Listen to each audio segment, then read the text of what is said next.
We've all had conversations that started out friendly, then suddenly turned into an argument that made us feel attacked. The other person twists your words and uses little tricks to try to make you look dumb. So today, we're going to break down a conversation just like that between Andrew Tate and Piers Morgan to show you how to defend yourself in any argument, even if the other person is determined to make you look bad. I don't know why you're trying to come at me with one of his views and pretend that's something to do with me. Because it's a pretty big view. No, but it's a lame trick, Piers. This video is not endorsing either of these people. It's simply an analysis to teach you the tactics some people use to assert dominance in an argument. The first step to defending yourself from a conversational bully is to spot when they enter fight mode. There's some obvious tells, like if someone starts shouting or repeatedly cutting you off, but there's a subtler tell as well. You can see an example of it in this next clip, where Piers shows he's there to argue with Andrew, not to understand him. I want to play you just a clip off the top. This is from Joe Rogan, who's somebody I absolutely love. Sure. And I think it explains to me what I presume my issue with you is going to be, right? Correct. And you have absolutely got the right to try and persuade me otherwise. Sure.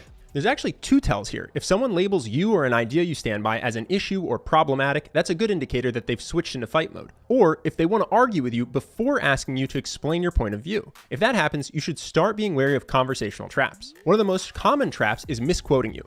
Misquoting you makes it easier for the other person to feel like they're dominating you because they're attacking a straw man instead of your actual views. This sounds like it would be easy to catch, but sometimes it only takes a small tweak to your words to make a big impact on their meaning. If you aren't paying attention, you may not notice the small tweak. For example, listen to Andrew respond when Piers asks him, "What is your opinion of Alex Jones after meeting him?" He was professional and courteous to me. When I meet somebody and they show me respect, I show them back.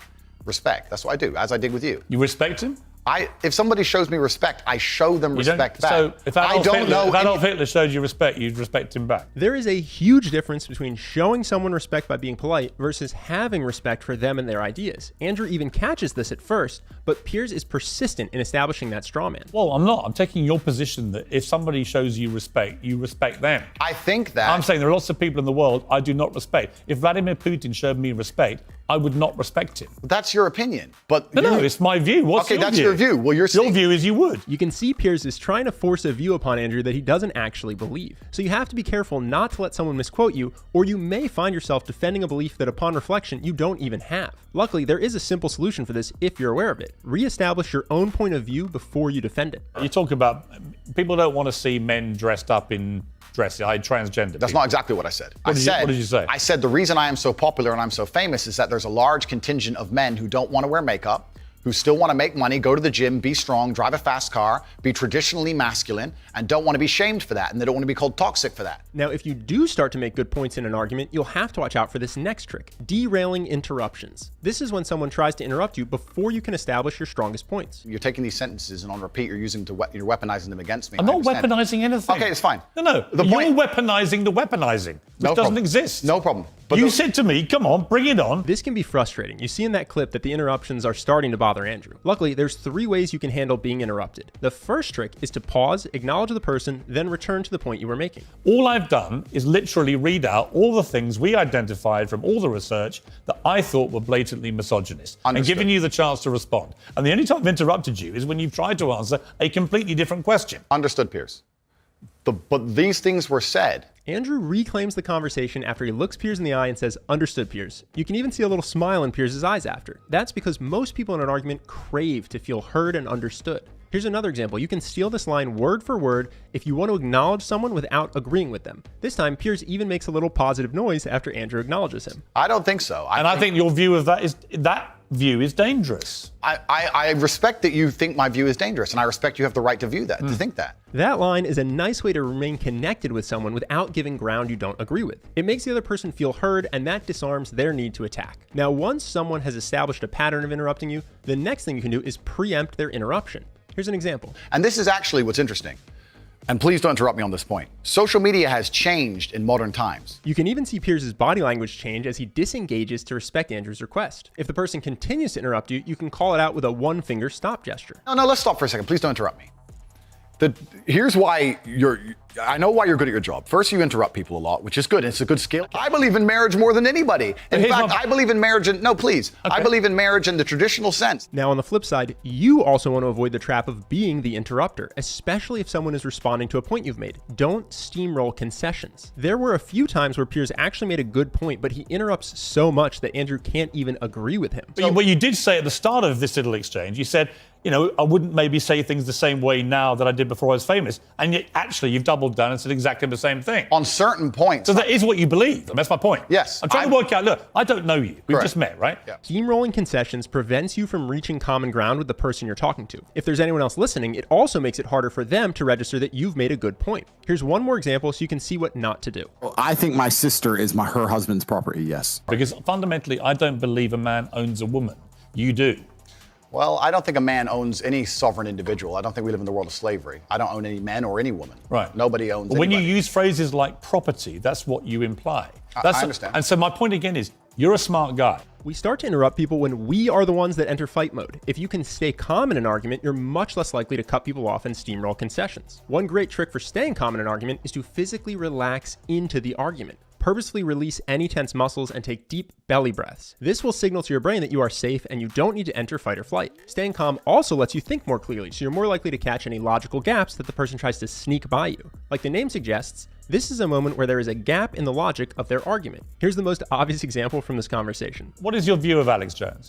I think that Alex Jones is a sovereign individual who, very much like the rabid left, deserves a chance to speak on his points of view. I think that the truth on issues is usually somewhere in the middle between two extremes.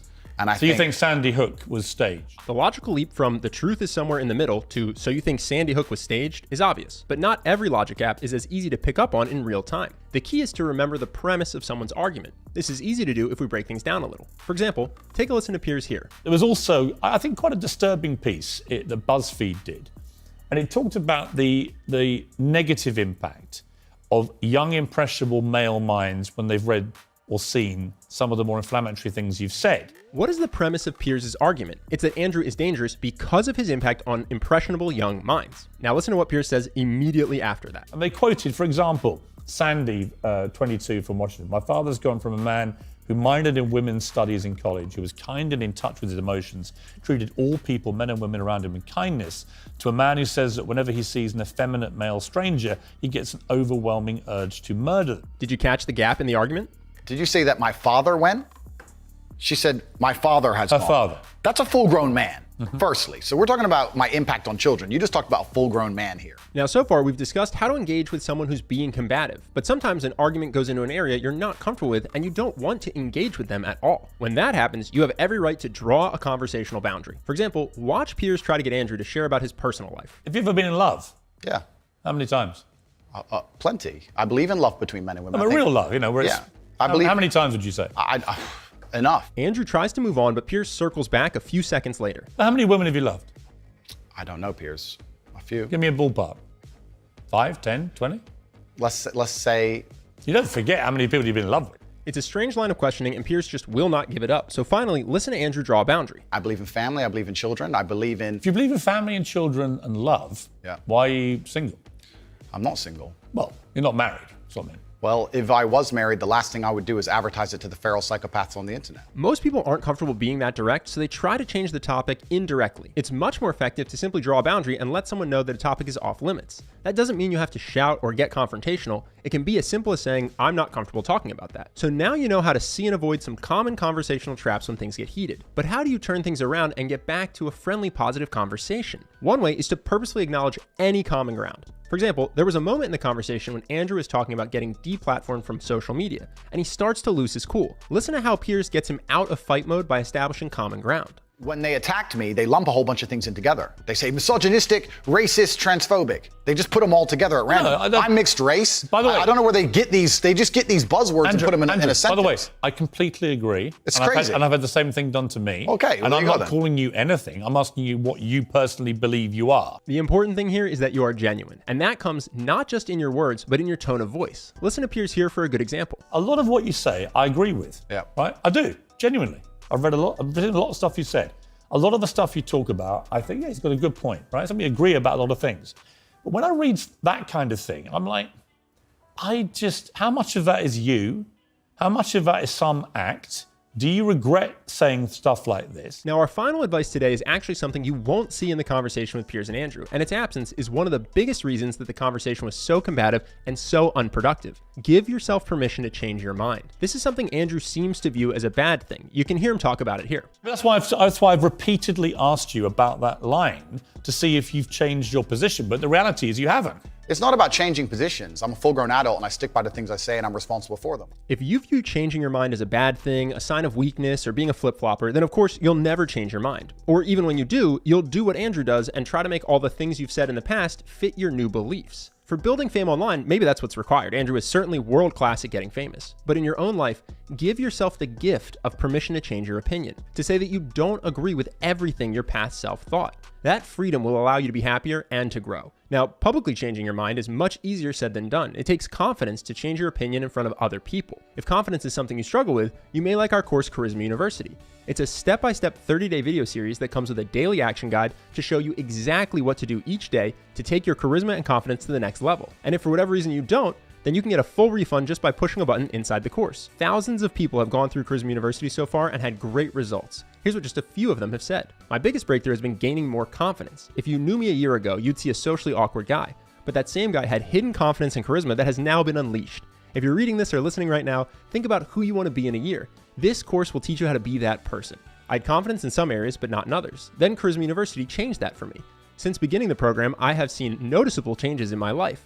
It has helped me unlock the confidence that comes with knowing that I can go into any social situation and crush it. I never expected such remarkable outcomes from a simple online routine. This course completely changed my mindset on how to approach people and think about myself. It has undoubtedly made a significant impact on my life. If you're interested in a 30-day program to become more confident and more charismatic, you can click the link on screen now or in the description below. Either way, I hope you enjoyed today's video and I'll see you in the next one.